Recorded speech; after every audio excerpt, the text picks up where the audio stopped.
ஆண்டவராகிய இயேசு கிறிஸ்துவின் நாமத்தில் வாழ்த்துக்கள். நாளிலும் ஆதியாகமம் 20வது அதிகாரத்தை நாம் கற்றுக்கொள்ளப் போகிறோம். இந்த பகுதியிலே ஆபிரகாமை குறித்தும் அபிமெலேக்கை குறித்தும் காரியங்கள் எழுதப்பட்டுள்ளன. கேரார் என்கிற அந்த பகுதியானது மத்திய கடலோர பகுதியை நோக்கி இருக்கின்ற பெலிஸ்தரினுடைய தேசத்தில் இருக்கிறது. ஆபிரகாம் அவ்விடம் விட்டு தென்னாட்டிற்கு பயணம் செய்து ஒரு காதேசுக்கும் சூருக்கும் நடுவாக குடியேறி அங்கே கேராரிலே தங்கினான் என்று சொல்லி பார்க்கிறோம். அந்த பகுதியில் இருக்கும் பொழுது ஆபிரகாம் முந்தைய பாவத்தை மறுபடியும் செய்கிறதை பார்க்கிறோம். இதற்கு முன்பாக எகிப்திற்கு சென்றிருக்கும் போதும் அங்கே ஆபிரகாம் தன்னுடைய மனைவியை சகோதரி என்று சொல்லி அவன் சொன்னான். அவளையும் அப்படி சொல்லியிருந்தான்.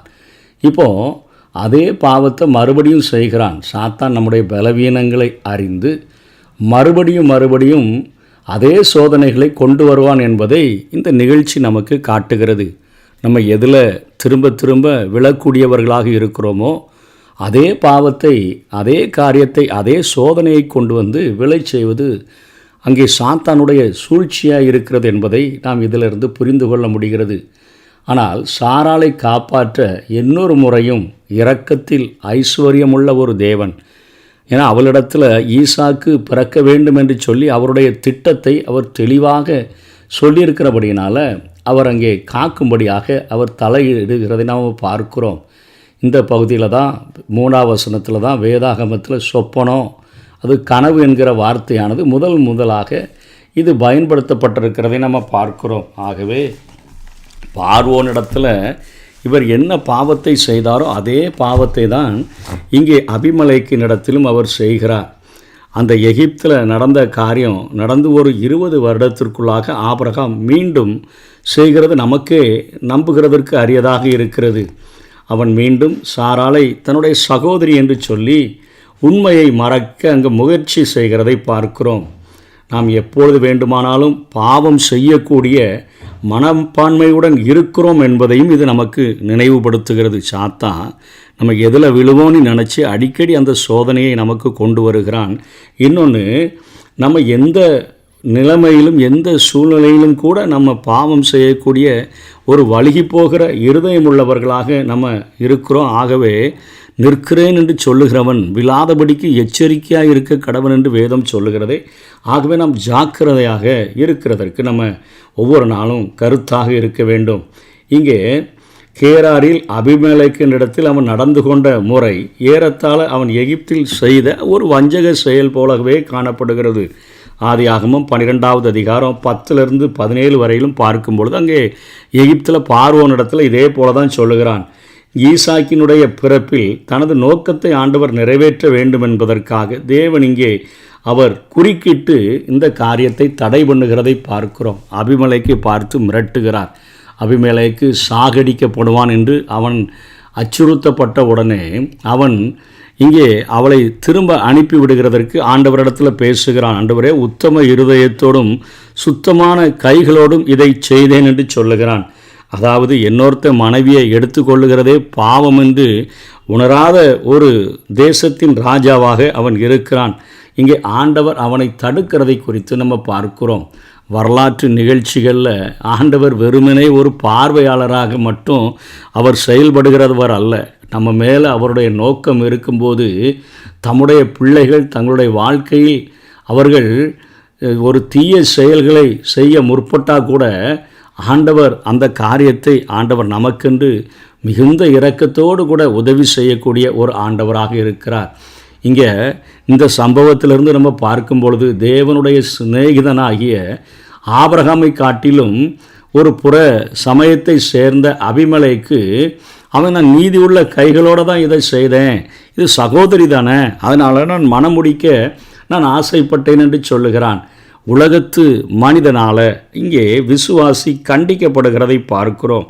இது ஒரு வெட்கக்கேடான ஒரு செயல்.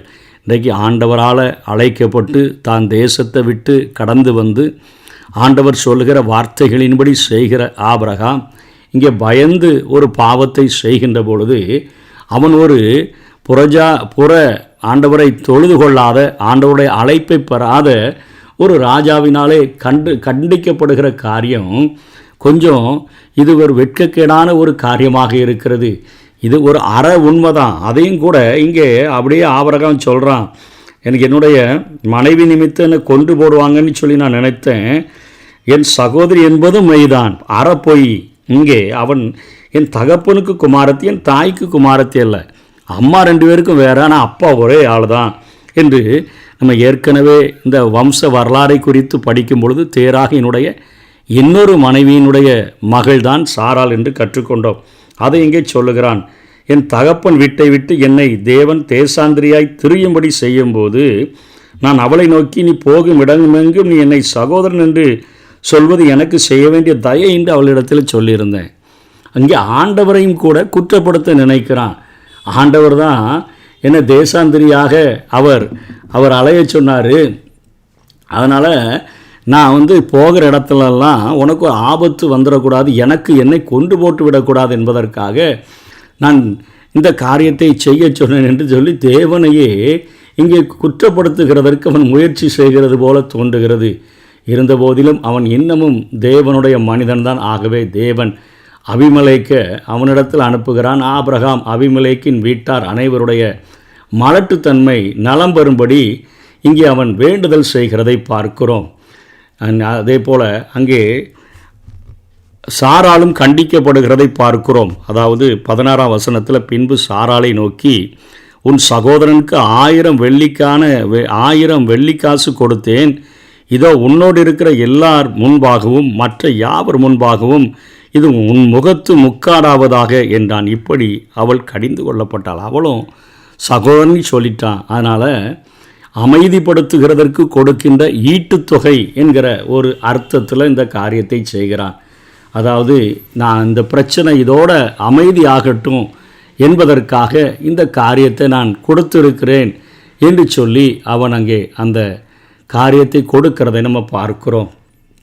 அன்பளிப்பு, அமைதிப்படுத்தும் அன்பளிப்பு, அதை தான் உன் முகத்துக்கு முக்காடாக இருக்கட்டும் என்று சொல்லி பார்க்கிறோம். இதோ உன்னோடு இருக்கிற எல்லார் முன்பாகவும் மற்ற யாவர் முன்பாகவும் இது எல்லாருக்கும் சாட்சியாக தவறு சரி செய்யப்படும்படி உன்னை திருப்தி செய்வதற்காக வழங்கப்பட்ட ஒரு ஈட்டுத்தொகை என்கிற அர்த்தத்தில் இந்த காரியத்தை அவன் செய்து முடிக்கிறான். ஆபிரகாம் அபிமெலேக்கின் மனைவிக்காகவும் அங்கே இருக்கக்கூடிய வேலைக்காரிகளுடைய மலட்டுத்தன்மை நீங்குகிறதற்காகவும் ஜெபித்தான் என்று சொல்லி இந்த பகுதி பார்க்கிறோம். தேவன் வேலைக்காரிகளையும் அவன் மனைவியையும் குணமாக்கி பிள்ளை வரும்படி அனுக்கிரகம் பண்ணினார் என்று இந்த அதிகாரம் முடிகிறது. இது ஒரே ஒரு வார்த்தை மாத்திரம் நம்ம கொஞ்சம் ஆழமாக படிக்கலாம். அந்த மனுஷனுடைய மனைவியை அவனிடத்திற்கு அனுப்பிவிடு, அவன் ஒரு தீர்க்கதரிசி, நீ பிழைக்கும்படிக்கு அவன் உனக்காக வேண்டுதல் செய்வான்.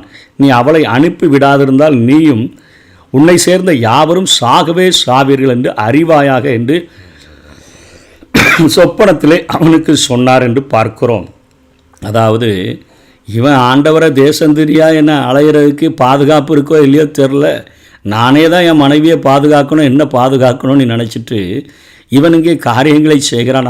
ஆண்டவர் எத்தனை ஒரு பாசத்தோடு கூட சொல்லுகிறார், அவன் ஒரு தீர்க்கதரிசி, நீ பிழைக்கும்படி அவன் உனக்காக வேண்டுதல் செய்வான். எவ்வளவு ஒரு ஆழமான அன்போடு கூட பேசுகிறார். தீர்க்கதரிசி என்ற சொல்லை முதல்ல நம்ம வேதாகமத்தில் இங்கு தான் படிக்கிறோம். ஆண்டவருடைய வாயிலிருந்து வருகிறது.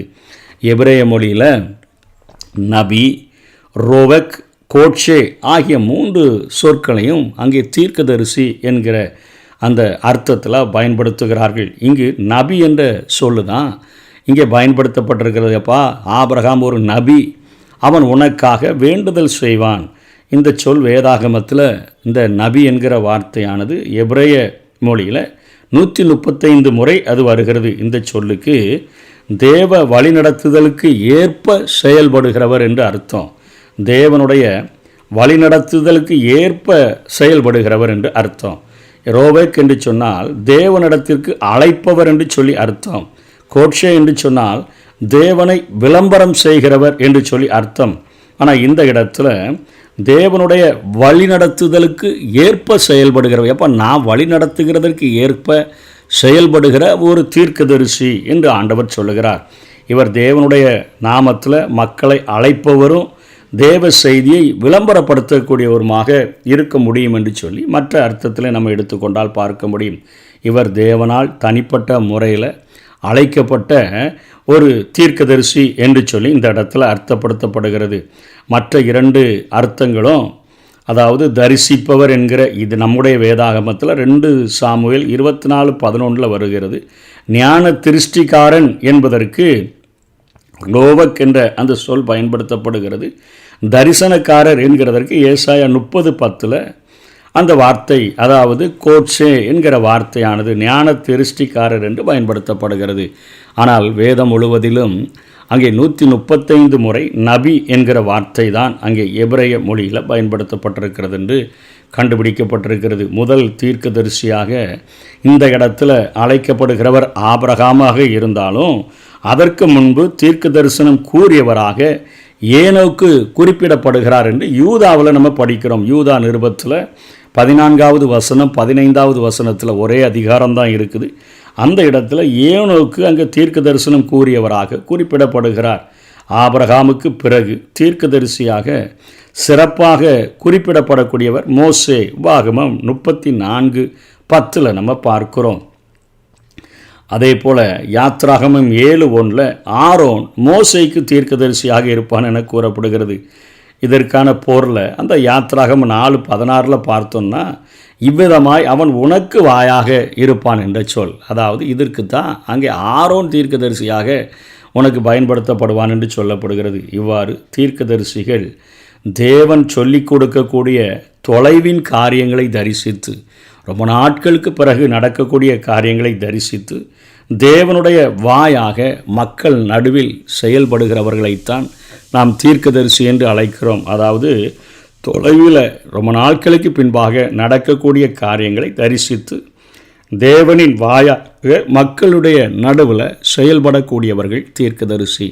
இங்கே ஆபிரகாமுக்கு ஆண்டவர் 400 வருடங்கள் உன்னுடைய சந்ததியார்கள் எகிப்து தேசத்தில் அவர்கள் உபத்திரவப்படுவார்கள், மீண்டும் நான் அவர்களை சந்தித்து மிகுந்த பொருள்களோடு நான் அவர்களை திரும்பி கொண்டு வந்து, நான் இந்த கானான் தேசம் இப்போ பாலும் தேனும் ஓடுகிற தேசமாக இல்லை, பாலும் தேனும் ஓடுகிற தேசமாக மாற்றுகிற வரையிலும் அவர்கள் அங்கே 400 வருடங்கள் உபத்திரவப்படுவார்கள், மீண்டுமாக இந்த தேசத்தை கொடுப்பேன் என்று சொல்லி ஆபிரகாமுக்கு வாக்குத்தத்தங்களை கொடுத்திருந்தார்.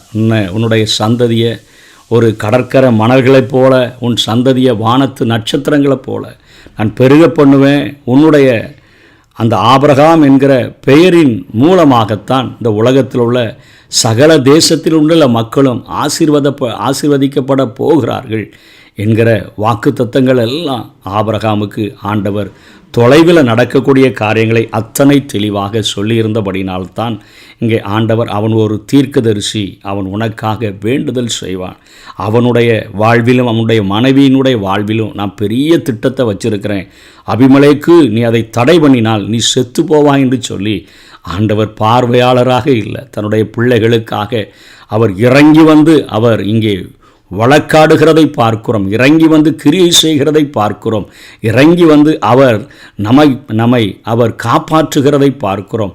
நம்மை பராமரிக்கிற ஒரு ஆண்டவர், நம்மை பாதுகாக்கிற ஒரு ஆண்டவர், தூரத்தில் விலகி நின்று அவர் அப்படியே ஒதுங்கி போகிறவர் அல்ல, கடந்து போகிறவர் அல்ல, நம்முடைய வாழ்விலை கூறிக்கிட்டு நம்மை கரை சேர்ப்பதற்கு அவர் இன்றைக்கும் உண்மை உள்ளவராக இருக்கிறார்.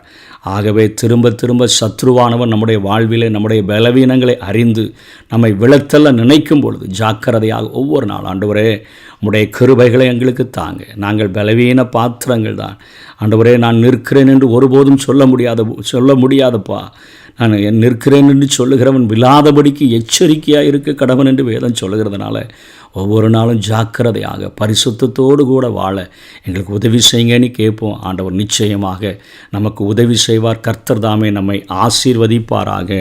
ஆமென்.